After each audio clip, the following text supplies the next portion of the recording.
حکمی گیانلەبەری وشکانی ئەو گیانلەبەرانی کەوا لە وشکانیە ئەژین کامیان حەڵاڵە و کامیان حرامە. خی گەورە لە سوورەتی ئەنعامە فەرمی قل لا أجد فيما أوحي إلي محرما على طاعم يطعمه إلا أن يكون ميتة أو دما مسفوحا أو لحم خنزير فإنه رجس أو فسقا أهل لغير الله. أو كوا حرام كراوة فرمي إلا أجر مردارو بو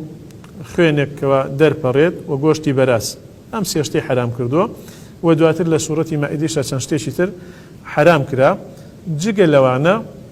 إلا أو يشتي بلغة هاتبي بلي حرام أجر بلغة هاتبو أو حلالة أو شيء كبشوازة قشتي باسكرا وكل ذي ناب من السباع هشتي اللي درندية كلبي هبي حرامة كلبي نبو حرامة أصل تيايا حلالتية واني ككلبيان يا بونمونا شيرة بلغة شقالة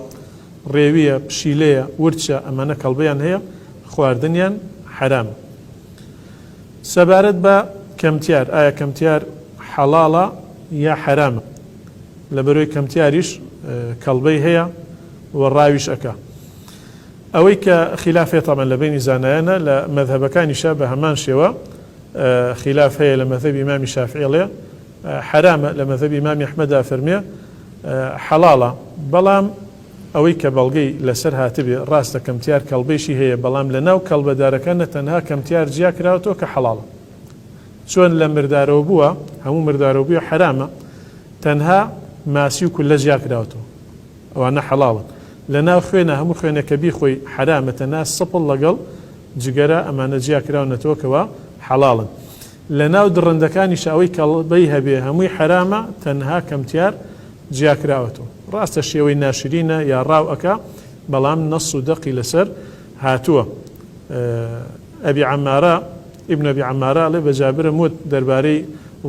الضبع الصيد هي آية كمتيار راوكري قال نعم فرمي بله قلت آكلها أي بيخم قال نعم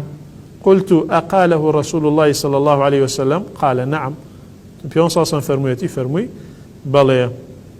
كواتا بيون صلى الله عليه وسلم وهمان برسيرج لبيون صلى الله عليه وسلم كرا وآية الراويكين فرميتي بله آية بيخوين فرميتي بله ما دام دقات بلو إمام الشافعي